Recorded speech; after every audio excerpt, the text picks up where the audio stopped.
मित्रों नमस्कार। पटना बिहार से मैं विवेक रंजन सोनभद्र अपने YouTube चैनल विवेक सोनभद्र पर आपका स्वागत करता हूँ।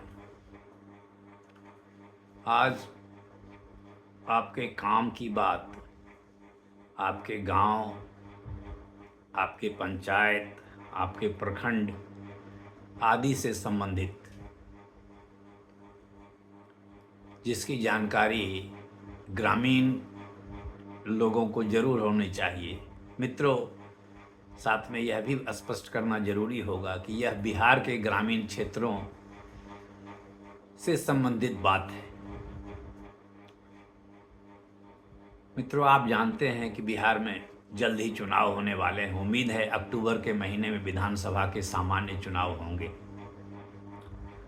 तो लगता है कि ग्रामीण क्षेत्रों को खुश करने के लिए और ग्रामीण क्षेत्रों के वोटरों के कल्याण के लिए सरकार ने कमर कस ली है। नीतीश कुमार साहब की सरकार ने मन बना लिया है कि ग्रामीण वोटरों के कल्याण के लिए, फायदे के लिए कुछ किया जाए।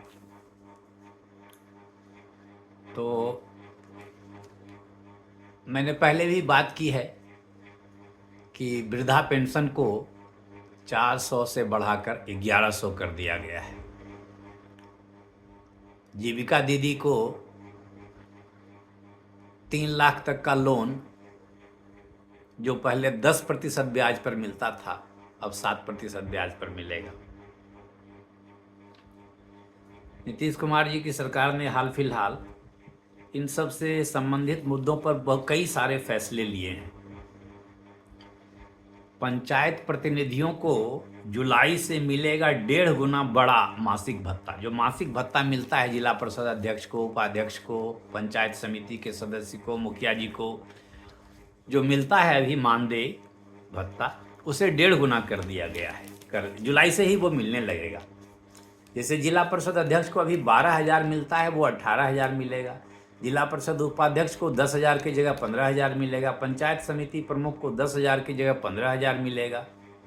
पंचायत समिति उप प्रमुख को 5,000 की जगह 7,500 मिलेगा। मुखिया जी को 5,000 की जगह 7,500 मिलेगा। उप मुखिया जी को 2,500 की जगह 3,750 रुपये मिलेंगे। जिला परिषद सदस्य को 2,500 की जगह 3,750 मिलेंगे। पंचायत समिति सदस्य को 1,000 की जगह 1,500 मिलेंगे, आदि आदि।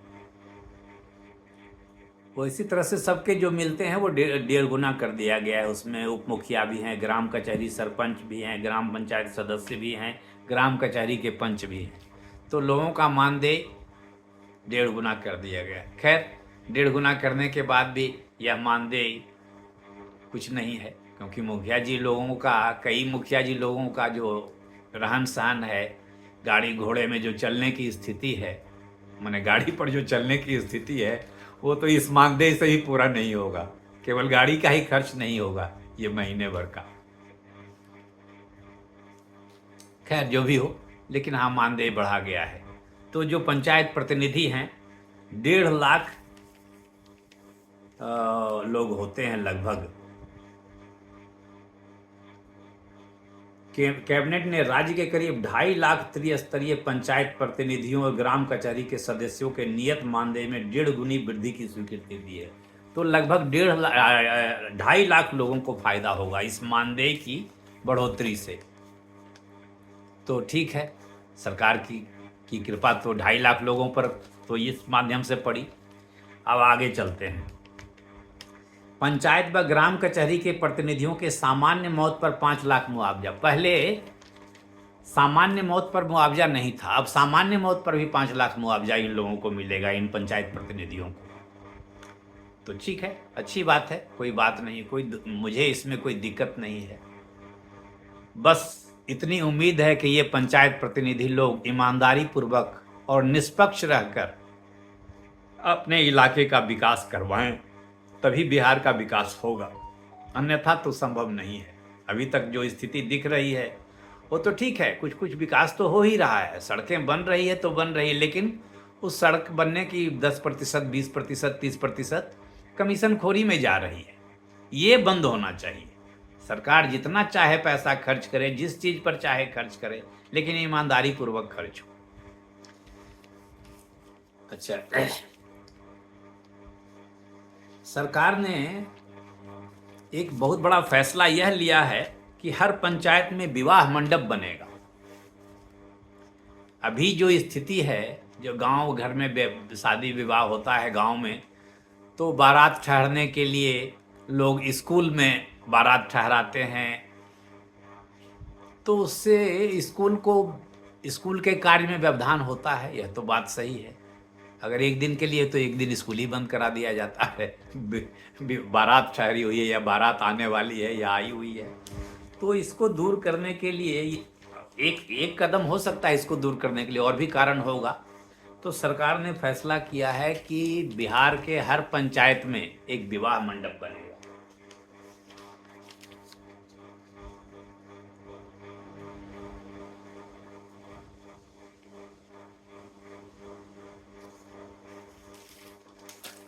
तो बिहार में लगभग 8,053 पंचायत हैं।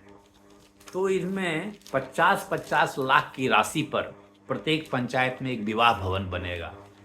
तो 50 लाख की राशि में अगर विवाह भवन बनता है तो राशि तो कम नहीं है, बशर्ते उसमें घूसखोरी, चोरी और कमीशन खोरी नहीं हो। तो 50 लाख तो मेरी समझ से पर्याप्त है। ऐसे मैं कोई इसका एक्सपर्ट नहीं हूँ, आज तक मैंने अपने से मकान भी नहीं बनवाया है। अपने से क्या, मैंने कोई मकान बनवाया ही नहीं, अपने से या दूसरे से। तो 8,053 पंचायत भवन बनेंगे। पंचायत विवाह भवन, पंचायत भवन तो अलग से बन रहे हैं, विवाह भवन हर पंचायत में। तो इसी पर एक आलेख आज के प्रभात खबर में छपा है, जो श्री सुरेंद्र किशोर जी बिहार के एक जाने माने पत्रकार हैं, राजनीतिक विश्लेषक हैं, उन्होंने लिखा है। और उन्होंने खास बात यही जोड़ दिया है कि आज 8,053 पंचायत विवाह भवनों के निर्माण में गुणवत्ता जरूरी, माने सही ढंग से बने। उन्होंने लिखा है कि आमतौर पर लोग गाँव के स्कूल भवनों को विवाह स्थल बना देते हैं, इससे पठन पाठन में बाधा पहुंचती है। विवाह भवन बनकर तैयार हो जाने के बाद इस समस्या का समाधान हो जाएगा, किंतु सरकारी निर्माणों की गुणवत्ता को लेकर लोगों के दिलो दिमाग में आशंकाएं रहती है। विवाह के समय किसी अप्रिय स्थिति से बचने के लिए यह सुनिश्चित करना जरूरी है कि पूरी गुणवत्ता के साथ ही विवाह भवनों का निर्माण हो। राज्य सरकार इस मामले में शुरू से ही गंभीरता दिखाए तो गुणवत्ता कायम करना कोई असंभव काम नहीं है। दरअसल जैसे ही सरकार किसी निर्माण के लिए धनराशि का आवंटित करती है, नीचे से ऊपर तक कई दृश्य अदृश्य हिस्सेदार दावेदार सक्रिय हो जाते हैं। वैसे लोभी लोगों को इस बात से कोई चिंता नहीं होगी कि किसी की शादी के अवसर पर ही विवाह भवन की कमजोर दीवार ढह जाए। उसकी भी चिंता नहीं होगी कि इन पंचायत भवनों से बिहार सरकार को आने वाले दिनों में जो यश मिलने वाला है, उससे राज्य सरकार कहीं वंचित न रह जाए। इसलिए चाहे निर्माण बजट 50 लाख रुपए से बढ़ा देने की जरूरत महसूस हो या कोई अन्य ठोस व कारगर कदम उठाना पड़े, निर्माण कार्य की गुणवत्ता के साथ खिलवाड़ होने से राज्य सरकार को यश नहीं मिलेगा। खैर, इन्होंने तो बड़े अच्छे शब्दों में कहा है। मैं यह सोच रहा हूँ कि इसमें भ्रष्टाचार नहीं हो तो 50 लाख ठीक है, नहीं तो भ्रष्टाचार के लिए भी अगर कुछ अलग राशि का इंतजाम कर दिया जाए, 50 लाख के जगह पर 70 लाख कर दिया जाए, जिसमें 20 लाख भ्रष्टाचार में जाए, 50 लाख का काम हो, तो और अच्छी बात है। अब आप कहेंगे आप ऐसा कैसे बोल रहे हैं कि भ्रष्टाचार होगा ही होगा। तो मैं नहीं कह, मुझे अंदाज जो लग रहा है, मेरा जो अपना अनुमान है कि होगा, क्योंकि जब यहाँ एसपी सिंगला कंस्ट्रक्शन कंपनी जैसी कंपनी, दूसरे राज्य की कंपनी कई सड़क और पुल बना रही है, और वही ज़्यादातर बना भी रही है, और उसके कई पुल गिर भी गए हैं। सुल्तानगंज अगवानी घाट का पुल तो 2 बार गिर गया और फिर भी उसी को बनाने के लिए दिया जा रहा है। अब पता नहीं क्या हो रहा है, उसमें क्या है। उस पर कई तरह ईडी के कई छापे पड़े हैं, उससे और आईएएस अधिकारियों से अघोषित संबंध के खबरें आई है। तो यह कहना तो बनता है कि भ्रष्टाचार तो होता होगा। अब ले लीजिए, जिस बिहार में सारी परीक्षाओं के प्रश्न पत्र लीक कराने का ठेका संजीव मुखिया के पास चला गया हो और वो खूब मजे से लीक करवा रहा हो, कई लोगों को, अपने बेटे को और कई अधिकारियों के बेटे बेटियों को डॉक्टर बनवा रहा हो, तो यहाँ अगर भ्रष्टाचार, विवाह भवन में भ्रष्टाचार हो जाए तो इसमें कौन सा आश्चर्य होगा? यह तो सामान्य सी घटना लगती है, इसीलिए मैं ऐसा बोल रहा हूँ। एक रेसूश्री नाम का कोई है, ब्रोकर, दलाल, बिचौलिया, कंसल्टेंट जो कह लीजिए, वो बिहार सरकार के कई विभागों के ठेके मैनेज कर रहा है, अधिकारियों को घूस दे रहा है। बहुत सीनियर आईएएस अधिकारी बिहार सरकार के जेल में हैं, जिससे एसपी सिंगला कंपनी के संबंध के बारे में बताया जा रहा है अखबारों में। इसलिए मैं कह रहा हूं कि भ्रष्टाचार होने की संभावना है विवाह भवन बनाने में। और देखा ही होगा, तारणी प्रसाद जो मुख्य अभियंता थे भवन निर्माण विभाग के, वो रिटायर कर गए, उनको कॉन्ट्रैक्ट पे रखा गया, और उनके यहाँ बाद में जब ईडी की छापे पड़ी तो 8 करोड़ रुपए मिले, और कुछ अन्य लोगों के यहाँ भी 3.5 करोड़ रुपए मिले। तो भ्रष्टाचार तो बिहार के रग रग में लगता है बस गया है। डेली 2 अधिकारी, कर्मचारी, एक अधिकारी कोई विजिलेंस के द्वारा पकड़े जा रहे हैं, कोई घूस लेते जा रहे हैं, किसी का वीडियो वायरल हो रहा है, खबरें आ रही है कि थाने में दरोगा जी शराब बिचवा रहे हैं थाने के थ्रू। तो भ्रष्टाचार तो दिख ही रहा है। इसलिए मैं कह रहा हूं कि, और इसीलिए सुरेंद्र किशोर जी की चिंता जो है, इन्होंने स्पष्ट शब्दों में वह बात नहीं कही है, लेकिन हाँ कही दी है कि दृश्य अदृश्य हिस्सेदार दावेदार सक्रिय हो जाते हैं। तो अदृश्य हिस्सेदार और दावेदार जो सक्रिय होंगे वो लोग कौन होंगे? तो इसलिए पंचायत भवन जो विवाह भवन जो पंचायत में बनेगा, उसकी गुणवत्ता कैसी होगी, इस पर तो मुझे अभी भी संदेह है। एक कम्युनिटी हॉल हमारे गांव में बहुत पहले बना था, अभी उसमें पता नहीं क्या होता है, लड़के बच्चे कुछ अपना खेल धूप करते हैं, देखने में वो जर्जर ही लगता है। तो ये हुई। तो ग्रामीण विकास के लिए सरकार जो काम कर रही है सो देखिए, ये हुआ। और भी सरकार बहुत कुछ काम कर रही है। ठीक है, मतदान होने वाला है तो सरकार बहुत ध्यान दे रही है, दे, अच्छी बात है, लेकिन वहां भी गुणवत्ता से काम हो। जैसे पंचायत, हर पंचायत में खेल मैदान बनना है। तो मैंने एक बताया कि मुखिया जी लोगों का मानदेय बढ़ गया, वृद्धा पेंशन बढ़ गया। हर पंचायत में विवाह भवन बनना है, हर पंचायत भवन में मैदान, खेल का मैदान बनना है, हर प्रखंड में स्टेडियम भी बनना है, और बन भी रहा है।